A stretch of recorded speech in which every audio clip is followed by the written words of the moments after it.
は、はい、ヤンさん。はい。はい。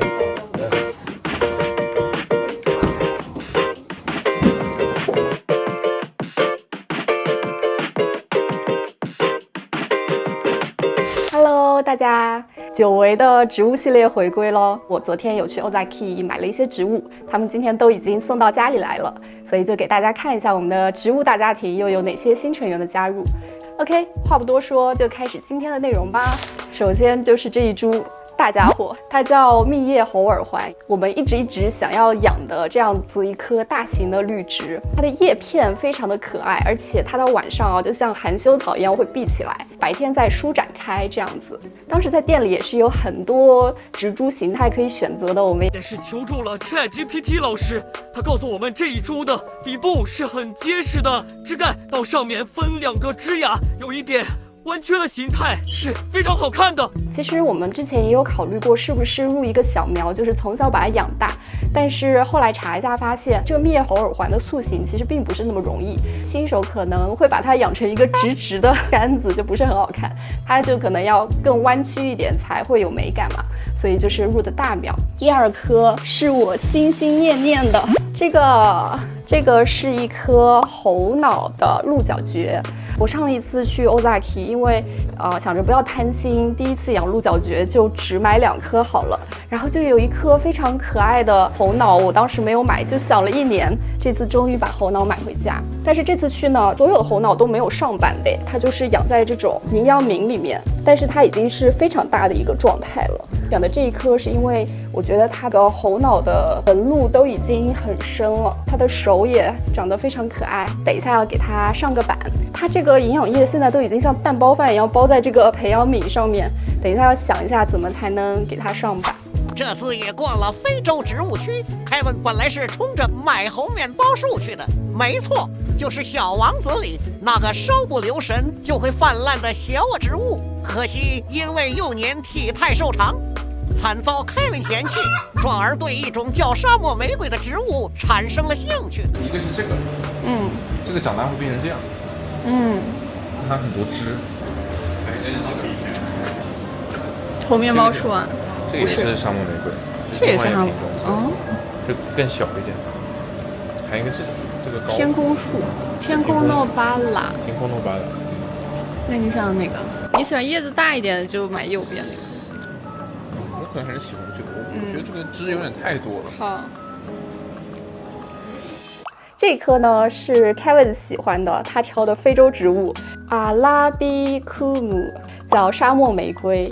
我觉得它长得特别像胡巴，有没有？有角有头发的。这颗名字叫翠云草，我打算配给它这个盆子。你们觉得好看吗？我买回来发现它在不同的光线下会呈现出不太一样的颜色，有的时候看上去绿色，有的时候看上去蓝蓝的，尤其是和其他植物放在一起的时候，会把它的蓝色衬托得更加明显。我这次有发现一个超级可爱，你看这是一个小爱心啊，怎么会有这样子的植物啊？它还有不同的配色哦，你看，这不就是这2个小爱心吗？而且这个爱心的白色的部分，它还有不同的颜色组合，不同的款式，真的植物玩出花来了。总之在店里面看到我就被击中了，买了2颗回来。剩下的就是一些器材了，就是给鹿角蕨换板的一些工具。现在摆在我面前的是一些花盆们，我现在要给这次买来的小植物们，包括在我们家养了比较久的植物们换盆了。这些花盆呢是我从 Ozaki 还有 Garage 买回来的，这2个是从 Ozaki 买回来的，但是因为它现在大小比较尴尬，我不知道我们家什么植物能够放进去，所以可能这次先不用到它。后面这些用塑料泡沫包着的这些呢，是我这次从 Garage 买回来的。像 Ozaki 毕竟是在练嘛，从东京市区过去大概也要1个小时的样子，不能经常去。但是 Garage 呢，就是开在市区的一家连锁植物店，在东京站还有涩谷，包括横滨都是有店的。Garage 是一个非常有审美的地方，它会把每个角落都布置得非常和谐好看。走进去就是一种视觉享受。店里的花盆款式之丰富，尺寸之齐全，是逛了很多次都还觉得神奇的程度。但是我觉得 Garage 有一个缺点，就是它店里面的植物其实状态都不是特别好。像之前在他们家买的龙鳞春雨啊，回家之后状态就一直不是特别好，所以我在他们家更多的是买一些花盆啊，包括园艺用品这些。现在马上打开看看吧。这个上次从 Garage 买回来的一个缺口花盆，我觉得很有美感。这个盆我买了2个，是打算养非洲植物的。火星人和沙漠玫瑰，因为我觉得它这个表面啊，很让我想到月球表面的那个感觉，所以我觉得它跟非洲植物很搭配。因为非洲植物本身就有一点点像外星球生物，所以我觉得它们很搭。而且像这2个非洲植物本身，它的怎么说，块茎就是白色的，所以我就给它挑了一个黑色的盆，这样我觉得会比较沉稳一点，可以这么说吗？完了，这样怎么拿出来？哦，还好还好。哦，对了，这个沙漠玫瑰哦，来我们家现在大概2周了，你看它蕉叶嘞，我不知道发生了什么，甚至后来一度到叶子掉光的程度。好在后来放到阳台上去养，就又长出了新叶子。像这个非洲植物，我去查了一下，要怎么判断它什么时候可以浇水，就是你去捏它的那个身体，其实跟多肉有点像，就捏一捏，感觉它软软的，就是可以浇水的意思。然后这个盆我是打算给鹅掌柴换盆用的。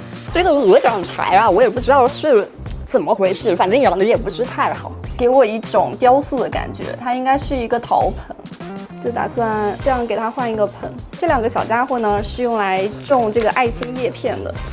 这爱心叶片的名字我忘记了，它叫爱心球兰。爱心球兰的叶片，每次开箱植物地上都惨不忍睹。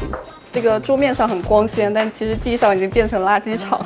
它是一个光滑的，但是表面做了一些纹理的白色的小瓷盆，这种感觉还不错吧？还有2个大家伙，这次买的就是这2个托盆，是不是叫托盆啊？应该说植物架子吧。这2个架子表面应该它是一个木头的贴片，但是里面应该是金属的。因为之前植物我都是直接放在窗前的地上嘛，然后我想稍微有一点层次感，植物多了以后排站有点没有美感，所以就买了这样2个架子。其实还有一个是我的鹿角蕨，这次买的猴脑，包括这一株它的水台球已经太小了，所以要换版。接下来我们一起来开箱一下这次在 Amazon 上买的东西。第一件就开到了这次买的大成功的好物，这个巨大的滴管原本是设计用来清理鱼缸底部脏东西的，这次被我发掘出吸托盘里积水的方法。